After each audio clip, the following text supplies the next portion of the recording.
Hello everyone, मैं हूं हिना और आप देख रहे हैं लीगल परसेप्शन। आज की इस वीडियो में हम भारतीय संविधान के अनुच्छेद 25 से लेकर 28 तक जो हमें धार्मिक स्वतंत्रता का अधिकार देता है उसको केसेस के साथ डिस्कस करने वाले हैं। और सबसे पहले ये जान लेते हैं कि ये जो अधिकार है धार्मिक स्वतंत्रता का अधिकार, ये किसको प्राप्त है। केवल नागरिकों को ही मिला हुआ है या व्यक्तियों को भी मिला है। तो इसमें शुरू में ही अनुच्छेद 25 में कहा गया है कि हर व्यक्ति को, यानी कि ये जो अनुच्छेद है ये नागरिकों को नहीं व्यक्तियों को भी संरक्षण देता है, उन्हें भी धार्मिक स्वतंत्रता का अधिकार दिया गया है। अब सबसे पहले अनुच्छेद 25 से शुरू करते हैं। देखिए, अनुच्छेद 25 जो हमें 4 प्रकार की स्वतंत्रता देता है, तो पहले उस 4 प्रकार की स्वतंत्रता को देख लेते हैं क्या क्या है और उनका मतलब क्या है, अर्थ क्या है, ये जान लेते हैं। तो सबसे पहली जो स्वतंत्रता है वो है अंत्यकरण की स्वतंत्रता, दूसरी है मनाने की स्वतंत्रता, तीसरी है आचरण की स्वतंत्रता और चौथी है प्रचार की स्वतंत्रता। यानी कि अंत्यकरण की स्वतंत्रता का मतलब देखिए क्या है। अंत्यकरण की स्वतंत्रता का मतलब है आंतरिक स्वतंत्रता से है, यानी जो आपकी इंटरनल फ्रीडम है उससे है। यानी जो कोई किसी भी व्यक्ति को अपनी इच्छा के अनुसार ईश्वर के साथ संबंध स्थापित करने की स्वतंत्रता देता है। कहने का मतलब ये है कि धर्म की स्वतंत्रता में हमारे अंत्यकरण की स्वतंत्रता भी शामिल है, जिसको हमें पहले समझना है, तब हम आगे बढ़ेंगे। एक एक करके हम चारों का मीनिंग देखेंगे। जैसे आंतरिक स्वतंत्रता भी हमने पढ़ा। अब दूसरा है धर्म को मनाने की स्वतंत्रता। इसका मतलब क्या है कि हम किसी भी धर्म को मना सकते हैं, ऐसा नहीं है। अगर कोई मुस्लिम धर्म को मनाना चाहता है तो उसे मना सकता है, उसे अपना सकता है।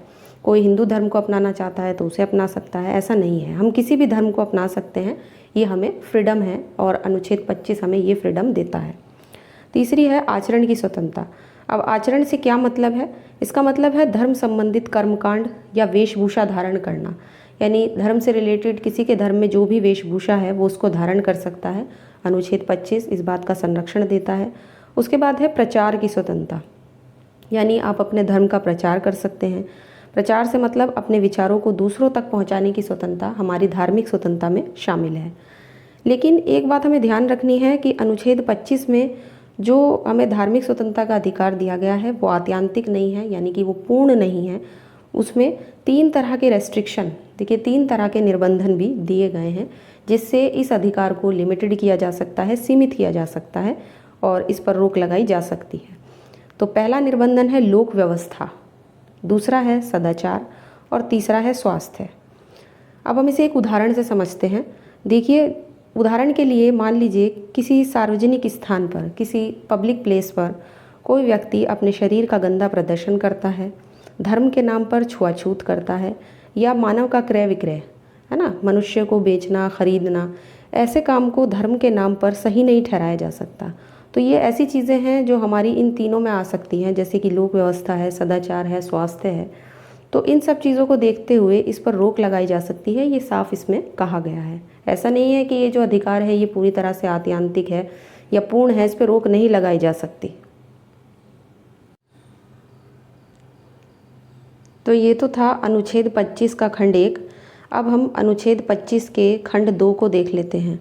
तो खंड 2 के भी 2 खंड हैं अगर आप देखें।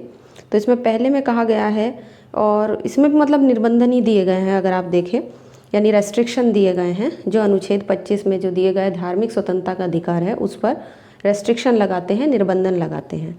तो देखिए वो निर्बंधन क्या हैं जो अनुच्छेद 25 खंड 2 के उपखंड 1 में दिए गए हैं। तो ये निर्बंधन है, राज्य जो है वो आर्थिक, वित्तीय, राजनीतिक और लौकिक क्रियाओं पर निर्बंधन लगा सकता है।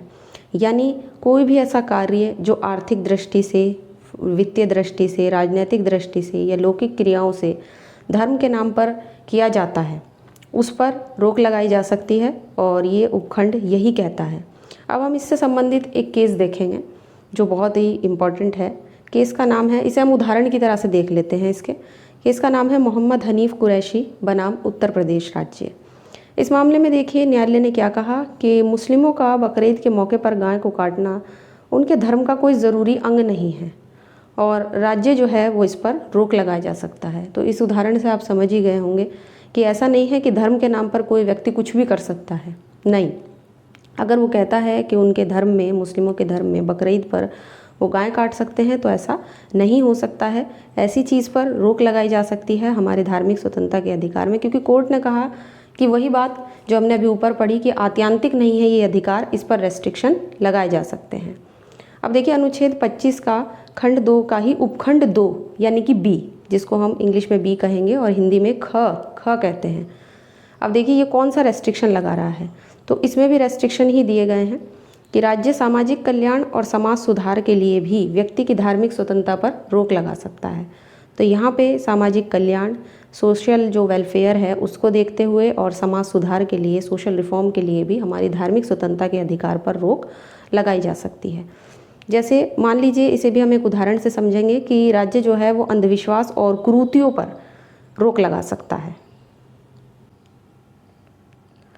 अब हम उपखंड 2 पर भी एक केस देखेंगे। जैसे हमने अभी ऊपर एक केस देखा, केस का नाम है बॉम्बे राज्य बनाम नरासू अपामाली का केस। न्यायालय ने इस केस में कहा कि बहु विवाह पर रोक लगाने वाले अधिनियम को गलत नहीं ठहराया जा सकता, यानी एक ऐसा अधिनियम जो बहु विवाह पर रोक लगाता हो उसे भी इसमें रेस्ट्रिक्ट किया जा सकता है, उसे सही ठहराया। कोर्ट ने कहा कि बहुविवाह जो है वो हिंदू धर्म का कोई ज़रूरी तत्व नहीं है। ऐसा नहीं है कि हिंदुओं में बहुविवाह करना ही करना है। लॉ जो को बनाकर, यानी कि राज्य जो है वो विधि बनाकर इस पर रोक लगा सकता है। अब हम इसके स्पष्टीकरण देख लेते हैं। जब आप अनुच्छेद 25 को अगर देखते हैं तो उसमें 2 स्पष्टीकरण दिए गए हैं और देखिए उन स्पष्टीकरण का क्या मतलब है, उनमें क्या कहा गया है।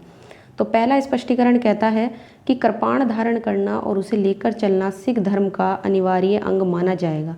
आपने देखा होगा सिख धर्म के जो लोग होते हैं वो अपने साथ एक कृपाण रखते हैं, तो ऐसा रखने का उनको पूरा अधिकार है, क्योंकि अनुच्छेद 25 का पहला स्पष्टीकरण उन्हें ये संरक्षण देता है। वो अपने साथ कृपाण रख भी सकते हैं और लेकर भी चल सकते हैं, तो ये सिख धर्म का एक अनिवार्य अंग माना गया है। दूसरा स्पष्टीकरण है कि हिंदुओं के प्रति जो इसमें निर्देश दिए गए हैं धार्मिक स्वतंत्रता के अधिकार में, वो सिख, जैन और बौद्ध धर्म के लोगों के बारे में भी समझा जाएगा। ऐसा नहीं है वो सिर्फ हिंदुओं के प्रति निर्देश होंगे, बल्कि उस निर्देश का मतलब है कि वो सिख, जैन और बौद्ध तीनों धर्मों के लोगों पर भी वही चीज़ लागू होगी। अब एक और केस का नाम है SR बोम्मई बनाम भारत संघ का केस। देखिए केस में हुआ क्या था, इससे रिलेटेड थोड़े से फैक्ट जान लेते हैं। दरअसल 6 दिसंबर 1992 को ये बाबरी मस्जिद से जुड़े विवाद से संबंधित है और इसमें सुप्रीम कोर्ट ने क्या किया था कि उत्तर प्रदेश, मध्य प्रदेश, हिमाचल प्रदेश, राजस्थान राज्यों की सरकारों को अनुच्छेद 356 के तहत हटा दिया था, क्योंकि कोर्ट का कहना था कि जो सरकारें पंथ निरपेक्ष जो हमारे संविधान का आधारभूत ढांचा है उसे ही नहीं बचा पाई, तो उनका हटना ही ठीक रहेगा। तो ये जो केस है धार्मिक स्वतंत्रता के अधिकार से आप इसे रिलेट करके देख सकते हैं कि यही केस सबसे ज़्यादा इम्पॉर्टेंट है। अक्सर ये एग्ज़ाम में केस आ भी जाता है कि पंथ निरपेक्ष जिसे हमारे संविधान का आधारभूत ढांचा बताया गया है, उसे किस केस में ऐसा माना गया है कि वो हमारे संविधान का आधारभूत ढांचा है। तो SR बोम्मई के केस में पंथ निरपेक्ष को आधारभूत ढांचा बताया गया है। आगे बढ़ने से पहले हम धर्मनिरपेक्ष और पंथ निरपेक्ष शब्द के अर्थ को जान लेते हैं। तो धर्मनिरपेक्ष शब्द का मतलब है राज्य का अपना कोई धर्म नहीं होगा और राज्य किसी भी धर्म के साथ कोई भेदभाव नहीं करेगा। और पंथ निरपेक्ष शब्द का मतलब है कि ना तो ईश्वर का समर्थक होना और ना ही ईश्वर का विरोधी होना, चाहे कोई नास्तिक हो या आस्तिक हो। अब सबसे पहले हम इंग्लिश केस देखेंगे। केस का पहला नाम है डाउन्स बनाम विडवेल का केस, जिसमें कोर्ट ने कहा कि हर व्यक्ति को किसी भी ढंग से ईश्वर की पूजा करने की स्वतंत्रता है, उसके पास फ्रीडम है कि वो किसी भी ढंग से ईश्वर की पूजा कर सकता है। अनुच्छेद 35 में जो अंतःकरण की स्वतंत्रता दी गई है उसमें मनुष्य और ईश्वर के बीच संबंध भी शामिल है। दूसरा इंग्लिश केस है US बनाम बलार्ड का केस, जिसमें न्यायालय ने कहा कि कानून किसी को भी विशेष पूजा पद्धति अपनाने के लिए बाध्य नहीं कर सकता, कोई व्यक्ति किसी भी पूजा पद्धति को अपना सकता है। अगला है केस, लेकिन वो इंग्लिश केस नहीं है, इंडियन केस है, भारतीय केस है। केस का नाम है रवि स्टैनलीनास बनाम मध्य प्रदेश राज्य। इसमें सरकार ने धर्म परिवर्तन अधिनियम पारित करके जबरन लालच देकर धर्म परिवर्तन करने वालों को, यानी कि जो व्यक्ति ज़बरदस्ती लालच देकर, ये देखिए जबरन लालच देकर ज़बरदस्ती किसी से धर्म परिवर्तन कराता है, उसके लिए 3 साल का दंड निर्धारित कर दिया था। एक ईसाई पादरी था, उसने इसको चुनौती दी, कहा कि उसके धार्मिक स्वतंत्रता का उल्लंघन है। सुप्रीम कोर्ट ने कहा प्रचार की स्वतंत्रता के साथ साथ निर्बंधन भी तो है और लोक व्यवस्था के लिए ऐसा किया जा सकता है। अब हम अपना अगला केस देख लेते हैं। केस का नाम है जावेद बनाम हरियाणा राज्य। इसमें एक व्यक्ति ने पंचायत राज अधिनियम की धारा 175 को चुनौती दी और कहा कि चुनाव के लिए 2 बच्चों का मानक निर्धारित करना मुस्लिमों के धार्मिक स्वतंत्रता के अधिकार का उल्लंघन है। यानी 2 बच्चों वाले व्यक्ति को ही चुनाव में खड़े होने का और वोट डालने का अधिकार दे दिया जाए तो ये गलत होगा, उनके धार्मिक स्वतंत्रता के अधिकार का उल्लंघन है। लेकिन न्यायालय ने कहा कि मुस्लिमों में 4 विवाह करना कोई अनिवार्य शर्त नहीं है, इस पर रोक लगाई जा सकती है क्योंकि अनुच्छेद 25 जो है वो धार्मिक स्वतंत्रता के अधिकार देने के साथ साथ कुछ निर्बंधनों की भी बात करता है। तो ये तो बात थी अनुच्छेद 25 की।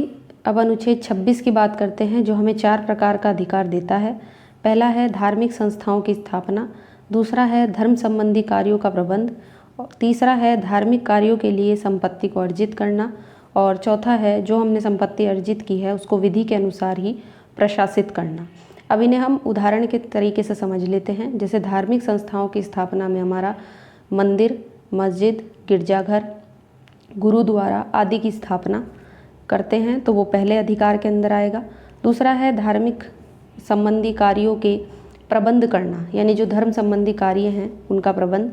इसमें उदाहरण के तौर पर हम ले सकते हैं कर्मकांड, समारोह या धार्मिक अनुष्ठान वगैरह जो करते हैं। और धार्मिक कार्यों में संपत्ति अर्जित करने में हमारा उदाहरण आ सकता है जैसे कि धर्म संबंधी कार्यों के लिए हम पैसा या संपत्ति इकट्ठा करते हैं तो हमारे तीसरे अधिकार में आएगा। चौथा है अर्जित संपत्ति को विधि अनुसार प्रशासित करना, मतलब कि ये एक सीमित अधिकार है, जो संपत्ति हम अर्जित कर रहे हैं उसे हम विधि के अनुसार ही खर्च करें या प्रशासित करें। अब इस अनुच्छेद पर भी देखिए 3 निर्बंधन हैं। इसमें भी लोक व्यवस्था, सदाचार और स्वास्थ्य के आधार पर रोक लगाई जा सकती है। तो इस तरह से हमने देखा कि अनुच्छेद 26 भी अनुच्छेद 25 की तरह 3 रेस्ट्रिक्शन की ही बात करता है, लोक व्यवस्था, सदाचार और स्वास्थ्य। इसके बाद अब हम आते हैं अनुच्छेद 27 पर, जो कहता है कि किसी भी व्यक्ति को किसी विशेष धर्म की उन्नति के लिए टैक्स ना देने के लिए आप बाध्य नहीं कर सकते, ठीक है ना। कोई भी व्यक्ति है, अगर आप उससे किसी विशेष धर्म की उन्नति के लिए टैक्स वसूलते हैं, उसे बाध्य करते हैं, तो अनुच्छेद 27 उसे प्रोटेक्ट करेगा। और इस तरह से ये जो अनुच्छेद है, अनुच्छेद 27, ये राज्य के अर्थ को और भी ज़्यादा क्लियर कर देता है और राज्य के धर्मनिरपेक्ष स्वरूप को क्लियर करता है, है ना, उसको और भी ज़्यादा क्लियरिटी दे देता है कि राज्य धर्मनिरपेक्ष। अभी हमने ऊपर पढ़ा कि किसी भी राज्य जो है वो किसी भी धर्म के साथ कोई भेदभाव नहीं करेगा, सभी धर्म उसकी दृष्टि में समान होंगे, वो सभी धर्मों को एक ही नज़र से देखेगा। तो अनुच्छेद 27 इसको और क्लियर कर देता है। और अब हम इसे एक केस के माध्यम से देख लेते हैं। न्यायालय ने इस केस में कहा कि राज्य जो टैक्स के रूप में पैसा इकट्ठा करता है वो जनता के धन को किसी विशेष धर्म की उन्नति के लिए वो खर्च नहीं कर सकता, है ना। ऐसा करना इस अनुच्छेद में गलत हो जाएगा। ऐसा नहीं है कि राज्य ने किसी टैक्स के रूप में कोई पैसा इकट्ठा किया और वो किसी विशेष धर्म की उन्नति के लिए ऐसा कर दे, तो ऐसा राज्य नहीं कर सकता। अब एक और केस जो अनुच्छेद 27 के अर्थ को और ज़्यादा क्लियर कर देगा, ताकि किसी तरह का कोई भी ऐसा न रहे कि समझ में ना आने वाली बात हो जाए। तो सबसे पहला आता है के रघुनाथ बनाम केरल राज्य का केस। तो इस केस में कोर्ट ने कहा कि देखिए, दंगों के दौरान जो गिराए गए धार्मिक स्थल है, अक्सर दंगे वगैरह जब होते हैं, सांप्रदायिक दंगे होते हैं, तो अक्सर धार्मिक स्थलों को बहुत ज़्यादा लोग क्षति पहुंचाते हैं, उनको बहुत ज़्यादा नुकसान पहुंचाते हैं। तो उसके तहत अगर मान लीजिए दंगों के दौरान किसी धार्मिक स्थल की सरकार मरम्मत करा देती है, उसको ठीक करा देती है, तो इसे हम अनुच्छेद 27 का उल्लंघन नहीं कहेंगे। ये भी इस केस में क्लियर कर दिया गया कि उसे अनुच्छेद 27 का उल्लंघन नहीं माना जाएगा। अब आते हैं अनुच्छेद 28 पर। देखिए किस चीज़ की बात करता है अनुच्छेद 28। तो ये कहता है राज्य पोषित शिक्षण संस्थाओं में धार्मिक शिक्षा नहीं दी जाएगी, उस पर रोक लगाता है ये कि जो राज्य पोषित शिक्षण संस्थाएं हैं उनमें धार्मिक शिक्षा का प्रतिषेध है, वो बिल्कुल मना है। तो देखिए इसमें 4 प्रकार की शिक्षण संस्थाओं की बात की गई है। 4 प्रकार की, ध्यान रखना है कितने प्रकार की, 4 प्रकार की शिक्षण संस्थाओं की इसमें बात की गई है। सबसे पहले राज्य से पूरी तरह से पोषित संस्थाएं, यानी जिन्हें राज्य चलाता है, या इन्हें धार्मिक शिक्षा इनमें तो बिल्कुल भी नहीं दी जा सकती। देखिए बिल्कुल मना किया गया है जो राज्य से पूरी तरह से पोषित संस्थाएं हैं जिन्हें राज्य चला रहा है। दूसरी हैं जिन्हें राज्य मान्यता देता है, यानी इनमें धार्मिक शिक्षा दी जा सकती है जब लोगों के द्वारा सहमति दी गई हो, तभी इनमें धार्मिक शिक्षा दी जाएगी। तीसरा है जिन्हें राज्य निधि से सहायता मिलती है, इनमें भी धार्मिक शिक्षा दी जा सकती है जब लोगों ने सहमति दी हो। और चौथा है राज्य से चलने वाली संस्थाएं, लेकिन जो ट्रस्ट के तहत बनाई गई हो, यानी ट्रस्ट से बनाई गई हो, तब इनमें धार्मिक शिक्षा देने पर कोई प्रतिबंध नहीं है। तो 4 तरह की शिक्षण संस्थाएं हैं। पहली जो राज्य से पोषित हैं, दूसरी जिन्हें राज्य मान्यता देता है, तीसरी जो राज्य निधि यानी स्टेट के फंड से सहायता लेती है, और चौथी जो ट्रस्ट से स्थापित होती है लेकिन उन्हें चलाता राज्य है।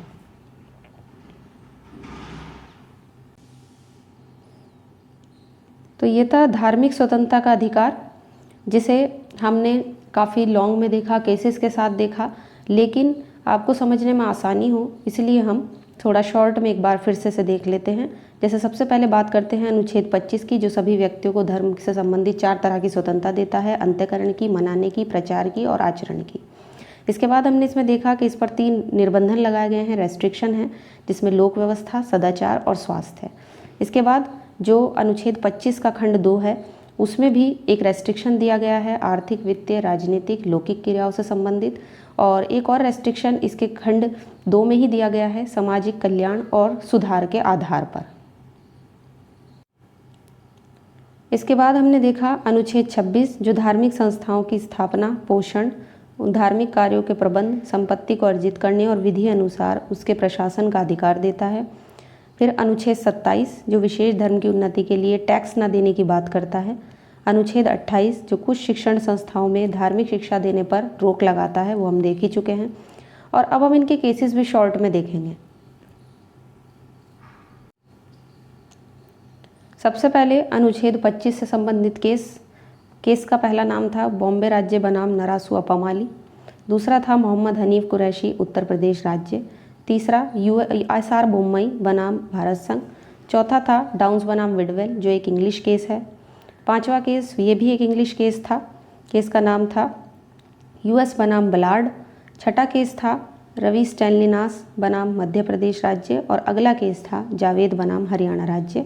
इसी तरह से अनुच्छेद 27 में सिर्फ 2 केस थे, कमिश्नर HIE बनाम स्वामी आर का और के रघुनाथ बनाम केरल राज्य का। तो ये था हमारा वीडियो अनुच्छेद 25 से 28 तक जो हमें धार्मिक स्वतंत्रता का अधिकार देता है, जिसे हमने ओवरऑल केसेस के साथ डिस्कस किया है। और अगर आप इस वीडियो लेक्चर की PDF लेना चाहते हैं तो आप हमारे टेलीग्राम से ले सकते हैं। और मैं आशा करती हूँ ये वीडियो आपको पसंद आया होगा, और वीडियो अगर आपको पसंद आया है तो वीडियो को लाइक कीजिए, शेयर कीजिए, और अगर आप इस चैनल पर नए हैं तो हमारे चैनल को सब्सक्राइब कीजिए।